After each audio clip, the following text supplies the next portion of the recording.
You're a new woman. Nova can be an asset to you. No one knows this ship like she does. Every inch is programmed into her.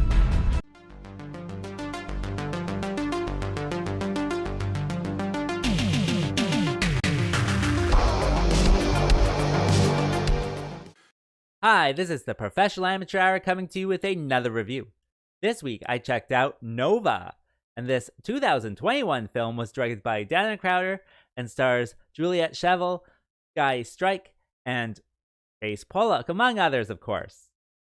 The story of this film is about this crew on this spaceship as they are traveling to Mars to kind of set up a colony. Along the way, they are making androids as well to, fill out their crew and, help them when they get back to, or get to Mars for the first time. Along the way, some stuff happens and there might be a mutiny, though. What will happen, though? Well, you'll have to watch the movie and find out. Alright, so let's discuss this movie. Well, this movie does present some sci-fi ideas that, are interesting to think about.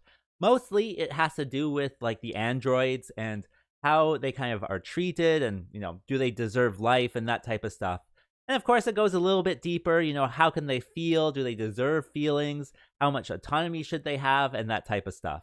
And so all of these kind of, light sci-fi ideas are in there that, help you go along with it. So that's good. In addition, I enjoyed all of the casting with this one. They are definitely kind of going for a certain aesthetic. That aesthetic being like the fembot, type of aesthetic. They've chosen all, beautiful people to be the robots. I think they even have a male bot as well, and he's very handsome as well. And so all of that works. Their costumes are pretty cool to, work with that aesthetic. Other than that, they have, the doctor character. I enjoyed him.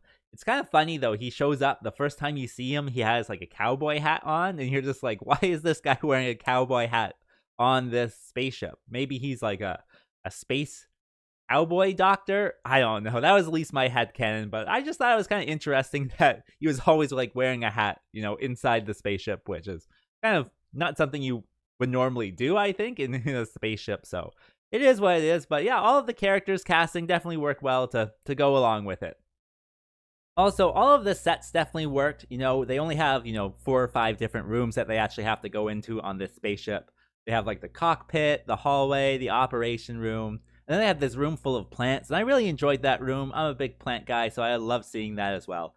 And that's all you really need for kind of a simple story like this, where it's really just kind of people talking to each other. And so, yeah, all the sets work. Definitely made you believe that this was a spaceship. Of course, it's on a soundstage and whatnot, but it definitely works for me. And that brings me to what doesn't work with this film. Well, it has kind of that low budget, quality to it where it's just people talking in rooms. With this one, it is a spaceship, so you can't really expect them to have anything else other than rooms. They actually don't go outside the spaceship, so, they're just stuck in these, 5 rooms. And so it is just people talking in rooms. So no matter where you are, they're in a room talking. I can see with this one, it is pretty good to, be distracted a little bit. Maybe you look at your phone or whatever because you're still listening to them, right? That's all that you're really doing as the audience member. So it is, okay that way, but don't expect, don't expect to have your eyes on the screen. So it is what it is. What else can I say? I don't know. I enjoy kind of the ideas and the character development that they do. However, there were a few things I couldn't really understand, why are they making the androids on the way to Mars? That didn't make any sense to me.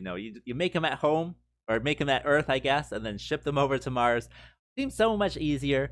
And so it is just kind of what it is, people talking in rooms. So yeah, just expect that.